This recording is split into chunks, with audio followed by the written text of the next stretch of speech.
අපේ ඉඩම් වලට අපිට නඩු ගිහිල්ලා කතා කරන්න ඕනකමක් තියෙනවා. දැන් අයි නඩුවට යන්නේ නැති. ආණ්ඩු ක්‍රම ව්‍යවස්ථාවේ තියෙනවා 9 වෙනි වගකීම.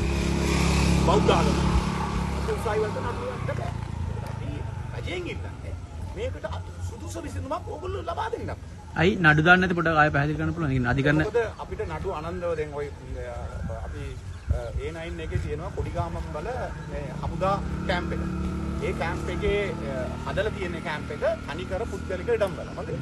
ඒකට නඩුවකට ගියා. එතකොට නඩුව විසිකුණා. ඒක අධ්‍යාර ඒ කියන්නේ නැෂනල් සිකියුරිටි. ඒක කන්ස්ටිටියුෂන් එකම තියෙනවා. නැෂනල් සිකියුරිටි නම් එතනින් එහා යන්න බෑ.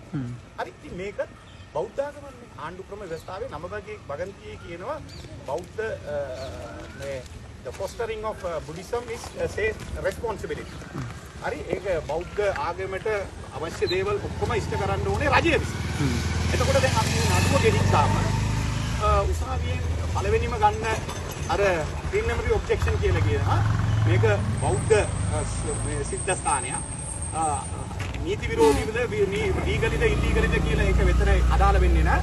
බෞද්ධ මේක චෛත්‍යයක් නිසා මේක ගැන මේ දිසාධිකරණයට බලයක් නැහැ නඩුවක් ගෙනියන්න.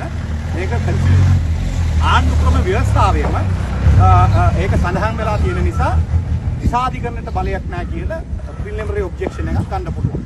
එහෙම ගත්තොත් නඩුව විසික් වෙනවා. එතකොට අපිට මෙතන මේ අරගලය නැත්තම් ප්‍රොටෙස්ට් කරලා අපිට තියෙන අර අයිතිය නැති වෙනවා මෙතන. එතකොට ඒගොල්ලෝ කියනවා නෑ ඕගොල්ලෝගේ නඩුවකට ගියා නඩුවක් විසික් වුණා නඩුව නෑ නේද. ඉතින් මෙතන ඕගොල්ලෝ ඕගොල්ලන්ගේ මේ ප්‍රජාතන්ත්‍රවාදීව අපිට තියෙන අර අයිතියත් නැති වෙනවා. අපි අනන්තව මේ උසාවි වලට ගිහින් තියෙනවා.